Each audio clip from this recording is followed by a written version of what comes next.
Daily Tech News Show is made possible by you listening right now. Thank you so much. Maybe you're Vince Power or Chris Beneteau or Steve Iadarola or our brand new patron, Marco. Yay! I'm just saying, if your name's Polo, please become a new patron tomorrow. On this episode of DTNS, why Sony is charging $700 for a game console, plus the shocking news that Meta was using public postings for training its AI models in Australia, and one of the oldest autonomous vehicle companies will let people not just put groceries in their cars, but people. Oh my goodness. This is the Daily Tech News for Wednesday, September 11th, 2024. In Los Angeles, I'm Tom Merritt. From Studio Animal House, I'm Sarah Lane. In Salt Lake City, I'm Scott Johnson. And on the show's producer, Roger Chang. That's why when you just look at me with that long look, you're Stara Lane. Stara Lane. I was like, Stara, Scara. I don't know what I am. That's your Halloween persona, Stara Lane. That's your roller derby I'm name. workshopping some Halloween stuff, okay? Yeah. Let me live. I like Keep it that. up. Actually, like a roller derby persona for you as well. That's a good one. All right, let's start with the quick hits. Google search results will now include direct links to the Internet Archive, providing historical context to the displayed links that you were already looking for. This means that you can view previous versions of a page that might have been recently updated, allowing you to see what has changed. The new partnership utilizes the Wayback Machine, which shows how a website or specific page appeared on earlier dates. Yeah, if you missed Google Cache, really? But anyway, if you did, this will fill in for it. French startup Mistral launched a new model named Pixtral 12B, which is capable of processing both images and text. This 12 billion parameter model is based on Mistral's existing text model, Nemo 12B. It can respond to your query about an image and even respond to a URL of the image, or the image can be encoded in base 64, a binary to text encoding format. Either way, it will be able to tell you things about that image, maybe do captions, stuff like that. Pixtral 12B is available for free. You can get it on GitHub. They got a torrent link for it, or you can go download it from Hugging Face. It is rather large, 24 gigabytes, so you make sure you have enough space for it, but it is released under the Apache 2.0 license, which allows you for broader use and distribution if you want to make a product out of it. Dutch company NXP Semiconductors announced it's planning to invest over $1 billion into India. This move will double the company's research and development efforts in the country. They're joining the ranks of NVIDIA and AMD, who have also set up research and design centers in India. During the announcement, Indian Prime Minister Narendra Modi highlighted that India contributes about 20% of the chip design talent in the country, and they're gearing up to build a workforce of 85,000 technicians, engineers, and R&D experts. Public service message, Microsoft registration for Ignite 2024 in Chicago, November 19th through the 22nd, is open. There's even a pre-day on the 18th. This is the developer and IT Pro event from Microsoft, kind of its WWDC or Google I/O. Microsoft says Satya Nadella will be there, kicking things off during the keynote as usual. He'll be joined by Scott Guthrie, the EVP of Microsoft Cloud and AI, and Rajesh Jha, EVP of Experiences and Devices. Adobe says it will launch a new Adobe Firefly video model later this year, a video creation and editing generative model.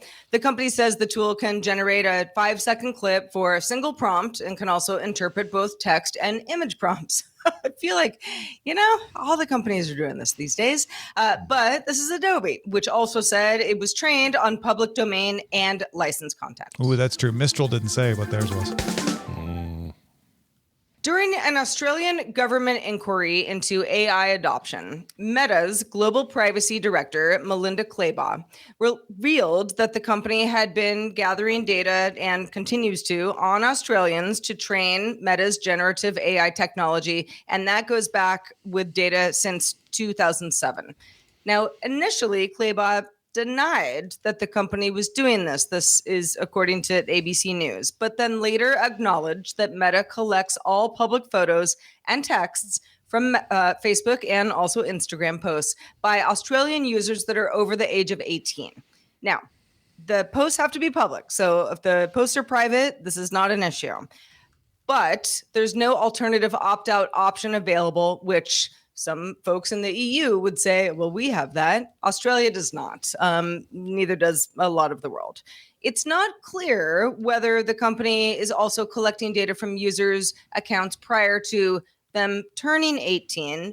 But of note, Claybot did say that Meta doesn't scrape the accounts of those users under 18. But if those photos and information about those users end up on Aunt Martha's Facebook page, for example, that would be data that is collected. So, Scott, are you outraged? No, I think that this is not that big a deal. Tom's going to go more into like the ins and outs why it's not a big deal. But for me, why it's not a big deal is I feel like Aunt Martha and everybody else and their dog already understands this. If you don't understand this about the internet, even when they tell you about privacy, even when one of your favorite companies says, we're the most private ever, that's why you love us, we heard you, all that stuff, I don't, it's not that I don't believe it. I'm just skeptical to the point of like, if I'm going to put myself out there, I need to just acknowledge the idea that if my stuff's out there, it's out there, regardless of how anyone promised me it would be okay. So whether there's a hack or whether there's a leak or whether there's malfeasance on the company's side or any of that stuff, I am okay because I've already made this decision a long time ago that my stuff is out there and it will be out there. And as a parent who raised 3 kids, it was important for us to have our kids understand that choice, make that choice on their own. And when they did, we'd keep an eye on it, that sort of thing, be good parents, good stewards around it. But at the end of the day, you're out. You're just out there, man. Yeah. There's nothing new in this story. I feel like the Australian government is trying to gin up a controversy for multiple reasons. Maybe they want momentum to pass a new law, in which case, maybe it's the means to what they consider a good end. Maybe it's just for getting reelected, which is a little more cynical. But there's nothing new here. We knew that Facebook was training its models on posts that are public. It's not new that they're like, and those posts, if Aunt Martha has reposted something posted by a child, that post is now on Aunt Martha's page. Like, okay, yeah, maybe that's a loophole that needs to be closed. The entire public internet has been trained by various models because we didn't have any rules about that. Because the existing rules were, well, if it's public, you can access it. So not to go over old ground too much again, but remember, they're not storing your Facebook posts in a database somewhere so that they can spit them back out in a model. They are scanning them and looking for associations and creating associations and training their model to say, when we see these words near each other, that means they are associated more often. Right, so when you're trying to predict like what to say, a birthday party with a dog in the photo. Exactly. Kind of they aren't putting your birthday party with your dog in the database. So there's a lot less here than meets the eye. On the other hand, also covering old ground, we know that now that people know what these models can do, people feel uneasy about their data that they otherwise didn't mind being public, being used by these models. I think that fear may be a little overblown, but I think it's fair to respect that right and say, hey, maybe we need new controls. That's why the EU has put in place their law. That's why Australia is probably trying to get up controversy to put in its own law. I hope that these laws take into account that you want to litigate with a light or legislate with a light touch and say, give people control over their information. Don't give Facebook some kind of first mover, incumbent advantage. Don't overdo it. Just say like, hey, everybody should have the right to say you can't use their data to train, even if it's otherwise public, and let it be that. That's where I'm at. I feel like the story, this isn't even, like you said, Tom, it's not even a story, except that Australia can point to the EU and say, well, you're not doing that with their data. So, what's happening here? That's like pointing at Japan and saying, well, you're not driving on the right on their roads. Like, yeah, the Right. rules are different. You want to change your rules? Change your rules. Like, Yeah, exactly. Do you think it turns into that? Like that? Is that what they're trying to stink up here? I do think it's a movement towards that. And again, whether that's a cynical re-election ploy or whether they really want to create legislation, I don't know. Maybe it's both. Probably both. Yeah. I do think that, the whole conversation here is, all right, this is going to potentially scare people. Some people on Facebook aren't going to care anyway. Some people will. Okay, so for those that do care, what are we concerned about? What is this model going to provide that then makes you feel like something was taken from you? And I don't know that answer. I don't really, I feel like if I've got public data out there, it's going to be scraped. And that's just how life works. And I also have options to either not share it at all or make certain things private. I think a lot of people see the headlines about, the New York Times was able to trick OpenAI into recreating one of its stories. That takes a lot of work. It's not going to just kick out a picture of your child and your dog at the drop of a hat. In fact, it's unlikely to be able to do that. So I think that's one of the things people worry about. Yeah. Another thing people worry about is autonomous cars. Some people worry that they'll never be successful because they invested in a company that makes them. Other people worry about them running them over or something. Nuro, N-U-R-O, was one of the first companies to put autonomous vehicles on the road back in 2018 in Scottsdale, Arizona. It's one of the only companies licensed in the United States to operate without a safety driver on public roads. That's because it doesn't even have space for a person in its vehicles. These are little buggies that have compartments that you can put groceries and other stuff in. They show up in front of your house. You go out, you punch in a code or scan a QR code or something. They open up, you pull out your groceries or whatever it is you're having delivered. Nuro has avoided the regulatory nightmare of trying to carry people around and proceeded quite well. However, autonomous vehicles aren't catching on as fast as people would like them. Nuro is facing some financial pressure.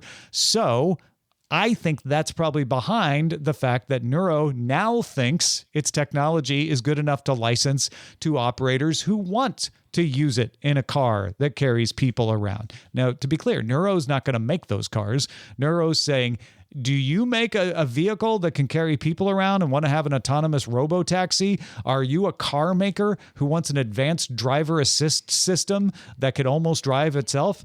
We're available. We would love to work with regulatory agencies to get our software approved to be used in your car. Let's make a deal. Yeah, this is one of those things where it feels like every time you've got a story like this, it feels like we are finally making progress toward an autonomous future. Slowly. And in this particular case, though, slowly but surely. Slowly, yeah. That's the one thing is I remember all the talk about by 2020 we'll all be, like that kind of stuff never came to fruition. And then it became 2024. Oops. Yeah. It just keeps getting moved, and I suspect it'll move even more. We're not done moving it, but I do like progress in this regard. And as much as it's easy to get cynical about the state of things, this is probably what we want. We want it to go slow. We want to be sure, even though there's a lot of accidents every year and everyone talks about how safe autonomous cars are in comparison. I still think, it's okay to take our time, but it is nice to see some tangible results of all this work and research. I mean, so as somebody who has seen Waymo cars, I mean, the first time I saw one, I lost my mind. And now, I mean, I see 3 of them every time I take more than a 10-minute walk outside. It's happening. We're there. So if Nuro is like, all right, we've got the technology, we feel pretty good about this technology, and we want to partner with another company to take a person from point A to point B, what is that company going to be? That's my question. Yeah. Well, auto manufacturers seem like a really good way to do this because then they can just be advanced driver assist systems, which are easier to pass regulatory scrutiny, and more car companies would be willing to talk to them. I think Nuro's facing financial pressure partly because this industry is not as successful as they had hoped. And not making progress as fast as they would hope, but also because the big guys are shoving them out of the way. The Chevys or the GMs and the and the Waymos are kind of elbowing them out. So they're looking around for other options to keep themselves in business. I don't know, maybe they can get some Chinese companies that are looking for a leg up in the United States. I doubt they would want to start putting it in mainland China, but maybe outside of China. There are probably some smaller autonomous car development companies that are looking for just this sort of thing. We'll see.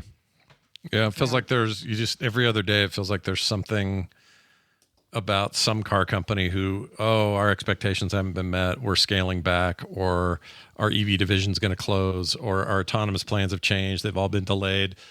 I still think the safe bet, though, in the long term are this kind of the OEM method of we provide amazing, essentially software internals, all the guts that you're going to need to make a proper autonomous vehicle, GM, and GM saying, well, yeah, we could spend, $300 million R&D or more to do it ourselves. And they probably are anyway. I don't know. But I feel like the future is a little like Microsoft and the PCs back in the day, and still today with Windows. You're providing, or even cloud services now, you're providing kind of the guts of what makes this thing work, and then let the expertise of the actual car manufacturing stay where that is best, which is with Ford, with GM, with Nissan, whoever it is. And so I think, again, it's this slow road, and it's painful, and investors don't like it, but I think it's all heading in that direction. Yeah, and I think Neuro has a harder road, to keep using the road metaphor on a car thing, has a harder road because they're small and independent.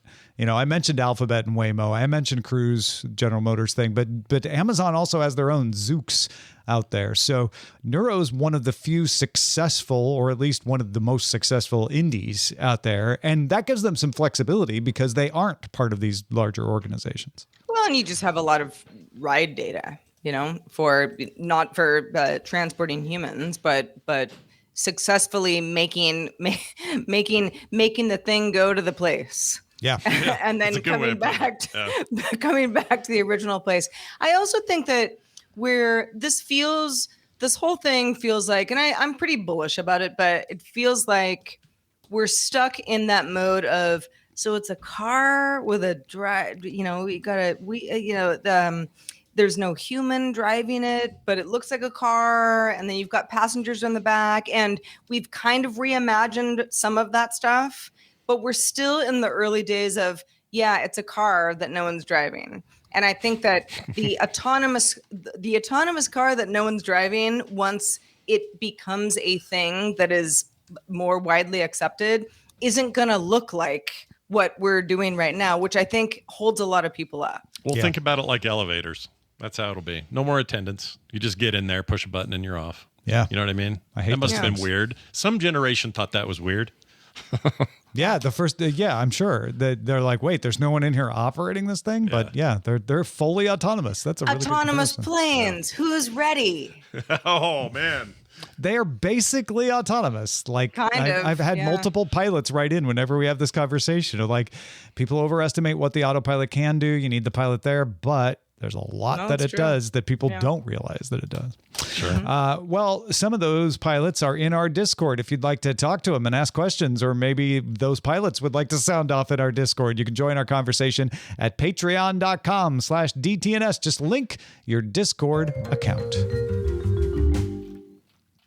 Sony revealed the PlayStation 5 Pro yesterday, Tuesday. The Pro has a larger GPU that supports advanced ray tracing and AI-powered upscaling, and speeds up graphics rendering by about 45%. Sounds good. Goes on sale November 7th for $700 and an optical drive, disk drive, is sold separately for $80. That was something that a lot of people noticed at first, like, what about the drive? So that would be an additional $80. So $780 for both. Scott, what do you think the upgrades mean for gamers, and are you excited? One quick thing to clear up about this thing too. There was a lot of talk about how this seemed to be a digital only device, and they are selling it kind of digital only facing forward. But the good news is, according to Sony, and this was after a lot of speculation and people reaching out to them, they confirmed that the disc add-on that is currently available for the Slim, I think it is also compatible with this device. It will. So if you already have it, then you don't have to spend anything. If you already have it, you could keep. Yeah, exactly. Okay. You just move it to that device if you wanted to. But overall, I'm actually going to tell people that I don't think this is a good value. And the reason I'll say that is there's some caveats to that. The mid-cycle bump that we're seeing, and we saw it with PlayStation 4 and the PlayStation 4 Pro. At the time, Microsoft also was in this party, and they did a Xbox One Series X, or whatever the heck they called it. Xbox One X is what they called it. And it was an experiment in a lot of ways, because up to this point, no consoles had really done this. There's always like a slim or a smaller version, or a more less expensive often, but a version that's a little more down the road. This is about when we would see one of these. Sony has opted to do this again. Microsoft shows no plans of this. So they're kind of doing this without any competition. And I think that's part of what makes them feel like they can go $700 on this thing. These devices have often been positioned as loss leaders in the past, almost always. Nintendo's a very rare exception. They usually don't lose money on their hardware. They break even sometimes, but it's pretty dang close.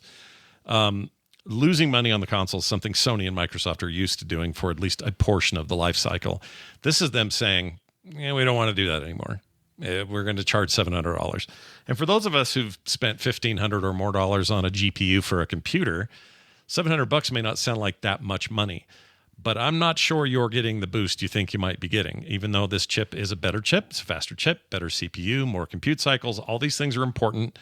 Their AI technology that's a lot like DLSS and FSS or FS. I forget the name of the AMDs now. Anyway. R. Is it FSR? It is, yes. Thank you for the R. It's starting to get confusing because they're all using these different terms. But this AI-driven PSSR, they're calling it, is interesting. Increased detail, more frames per second. It's think about what motion smoothing does for your TV at Costco. I hate that, but it's similar. It fills in frames where there are none and gives you a smoother, which is more good for upscaled sports. experience. So imagine it with sports where you would want it, not in a movie where you don't. Yeah, and especially games, high frame rate in games is where you want to be all the time. So I think gamers are all on board with that. But having seen some side-by-sides on what this is going to look like, it is very hard to tell the difference. If you're already running a 120 hertz game at 1080p and it looks great on your PlayStation 5, you're not going to get that much more advanced in this direction. The base PS5 claimed great 8K performance, but never really did anything. There was no content that really did any of that. This one is also claiming that. So we'll see. Your mileage may vary. Aside from that, I think that if let's say you're somebody who held off, you're like, I know they're doing a mid-cycle bump, so I'm going to wait for that. Cool. This might actually be the thing for you. If that money doesn't seem too high for just buying a console in general, then this would, of course, be the best PlayStation 5 on the market to buy. No question about that. But that price is kind of an issue. And if that's either the price is sticking with you and making you hesitate, or you've already got a PlayStation and you're just looking to spend a little more, I just get the Slim. Buy the Slim. Plenty of games work on it. Here's another really important thing, and this is a lesson we learned with that mid-cycle bump. It's also true generation to generation. But these companies, both first-party and third-party developers, they develop and gear these games and optimize them for the biggest possible market share. Yeah. Well, who is that? That's existing PlayStation 5 and in many cases PlayStation 4 owners. PlayStation 4 still vastly more consoles out there than there are PlayStation 5s, and they still want to service that market. So what does that mean? The benefits and the extra power on the 5 Pro are not necessarily going to be in every game you get or even any game you already have, because they have to shoot for at least the middle, if not the majority of where things are, where people have bought their devices. So it's easy to go, ooh, I'm going to be able to bump everything up. Doesn't work that way in consoles, not necessarily. All of that being said, it's really nice hardware. Yeah. It might even be worth $700 in terms of hardware. What about the idea of upgrading it, like trading in your PS5, which Mike Ibarra, former Blizzard guy, pointed out? Like, you can probably get about $350 for for an old PS5. Then it's only $350 for the PS Pro. Sure. I don't know if it feels like you're arguing like it's still probably not worth it. You might want to just keep your existing PS5. Yeah, I just don't know that the boost. I can almost promise you whatever boost you think you're getting will not be as evident to you as you hope it will. And even though we get a little bit of, we get blinders on when we spend a bunch of money on some tech and then we want to root for it and we want to see all the advantages, for a while there, you're going to go, oh, it just feels faster. But you're not really gonna see that. I mean, some of the things that are going to perform better are a increasingly sluggish menu system on the device. This is true of the Series X as well. They just get worse over time. I don't know why this is, but they just get more overhead. I don't know what the deal is. It's not like it's a poor performer right now, but it's sometimes sluggish. That will probably improve. And you will see, there will be a couple of games where you'll go, ooh, I can tell that the volumetric fog in this looks better in 4K than it did on my previous model. If that's worth either a $350 trade-in or a $700 flat-out rebuy, great. But I think that's not the majority. That's the price. Gamers. That's the price you have to decide whether it's worth it for you. Yeah.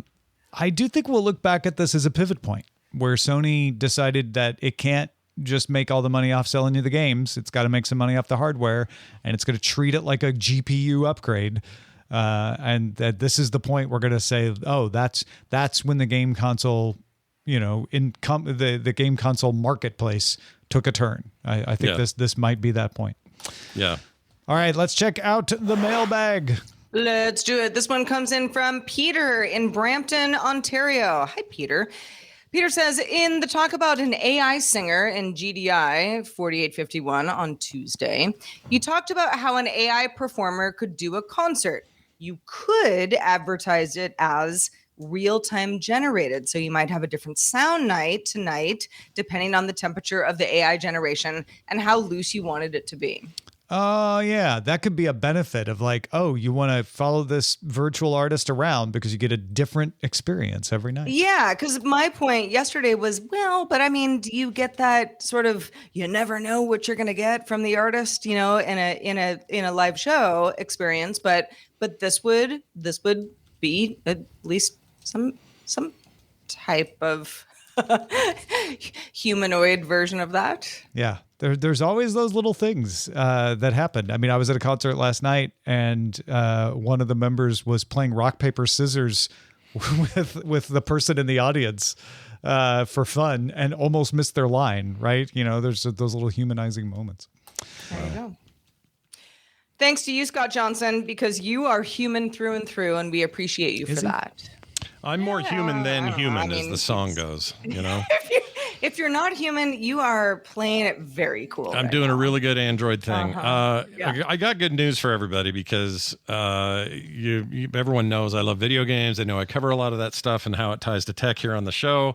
Well, I don't know if you knew this, but ex-Blizzard wonderkind Greg Street and I do a monthly show called Word on the Street. And the reason we do that is they've got a game under development and they want to be transparent about what it takes to make a big MMO in 2024 with kind of limited staff. Like they're not a huge studio, but they've got big ideas. And we have that show once a month. It actually airs this coming Tuesday. So I want to put people onto it who haven't heard of it maybe. You might find it interesting. That's over at frogpants.com/street or just look for Word on the Street wherever you get your shows. Patrons, you are going to want to stick around for the extended show, Good Day Internet. We're going to talk politics, kind of. Is the Taylor Swift deepfake presidential endorsement story a tech story? That's going to kick off the conversation on the extended show. Stick around. You can catch our show, DTNS, is live Monday through Friday at 4 p.m. Eastern, 2000 UTC. And you can find out more at dailytechnewsshow.com/live. We're going to be back doing it all again tomorrow. Probably not with politics, though, but you never know. Talk to you then.